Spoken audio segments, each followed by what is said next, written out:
Level আছে, যে নেতা আছে সেখানে জানাক। ওর আব্বাস সিদ্দিকী, নওশাদ সিদ্দিকী যেখানে খুশি যাক, আমার কাছে খবর আছে ও ফুরফুরা শরীফে ওকে লুকিয়ে রেখে দিয়েছে। ওকে ধরতে পারলে আমার লোক ধরে এনে দেবে, আমার বউ ওকে একটু পালিশ করবে, তারপর থেকে আর জীবনে ক্যামেরা দেখতে পাবে না।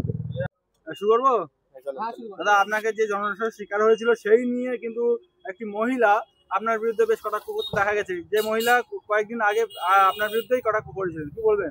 এই মহিলা এর আগে আমার বিরুদ্ধে অনেক কথা বলেছে।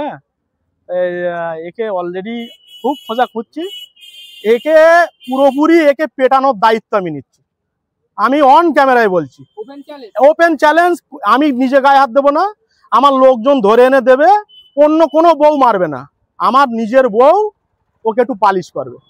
আর ও যাতে জীবনে ক্যামেরার সামনে না আসে, আমি দায়িত্ব নিয়ে বলছি, ওর ব্যবস্থা আমি করে দেবো। ওর মাথার উপর যে আছে ও সেখানে জানাতে পারে। মানে মহিলাকে দিয়ে মহিলাকে পেটানো, আমার বউকে দিয়ে মারাবো ওকে। ও যে আমার নামে এইসবগুলো করে যাচ্ছে, ও তো ধান নিড়িয়ে খায়, আমার যেটা খবর আছে। ওকে আমি দায়িত্ব সহকারে বলছি, আমি যদি এই 2026 বিধানসভার আগে যদি ওর না পেটাতে পারি, আমি ভাঙড় ছেড়ে দেবো, রাজনীতি ছেড়ে দেবো। ও আইএসএফ করুক আর যে দল করুক, ও এখন আমার পাল্লায় পড়েছে, ওকে পুরো পেটানোর দায়িত্ব আমি নিচ্ছি। ও যেখানে যাবে যাবে, ওর যত লেভেল আছে, যে নেতা আছে সেখানে জানাক।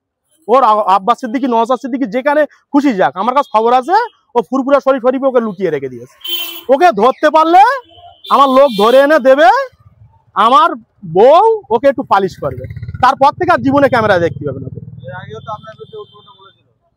বাদ দাও তো সব ছাবলা মেয়ে ছেলে। আইএসএফ নেতা রাজ্জাকও আপনার সেম কথা বলছে।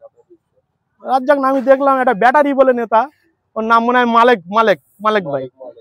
তা আমাকে মানে পাঁটা দেওয়া হয়েছে, মানে পাঁটা মানে আমি অস্ত্র দেওয়া হয়েছে। অস্ত্র মানে হচ্ছে তৃণমূলের ঝান্ডাটা আমাকে দেওয়া হয়েছে, এবং আমি বিধানসভা কমিটির একজন সদস্য, আমাদের মাননীয় শওকত মোল্লা মহাশয় আমাকে করেছে। তা আমি চাইছি যে অস্ত্রটা যখন দেওয়া হয়েছে, আমার একটাবার পাঁটাটা দেওয়া হোক জবাই করার জন্য। হ্যাঁ, এই আইএসএফ এর যখন আমার হাতে অস্ত্র পাঁটা দুটোই এসে যাবে, জানুয়ারি মাসের পরে একটা মিটিং করতে দেবো না আমি ভাঙড়ে। যেখানে মিটিং করবে মঞ্চ ভেঙে গুড়িয়ে দেবো।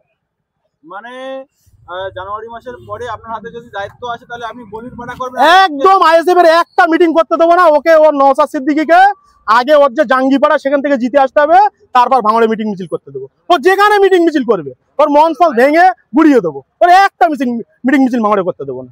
যার ফুরফুরা শরীফে 10 পয়সা দাম নেই, সে ভাঙড়ের মুসলিমদেরকে ভাঙিয়ে আর বিজেপিকে সুবিধা করে দেবে, এ কখনো আমরা হতে দেবো না। ও জিতে আছে, ঠিক আছে, ও তো আমরা জিতিয়েছিলাম, এখন আর নেই। এটা কি একেবারে হুঁশিয়ারি দিচ্ছে? একদম হুঁশিয়ারি। পাঁটা অস্ত্র হাতে এসে গেছে, যখন পাঁটাটা হাতে আসবে জবাইয়ের জন্য, ওর একটা মিটিং মিছিল ভাঙড়ে করতে দেবো না আমি দায়িত্ব সহকারে বলছি। আপনার বলির পাটা আইএসএফ হবে বলতে চাইছেন? হ্যাঁ, আপনার বলির পাটা আইএসএফ হবে বলতে চাইছেন? আইএসএফ কি, আইএসএফ আছে ভাঙড়ে আর 2-300 কর্মী মিলে ঘুরঘুর করছে, ওদের কিচ্ছু নেই। ওদের জিতিয়েছিলাম আমি, রশিদ গাজী, তুষার ঘোষ, আর ভাঙড়ে 1 নম্বর ব্লকের শরীফুল। ওর কিচ্ছু নেই, ভাঙড়ে সংগঠন নেই।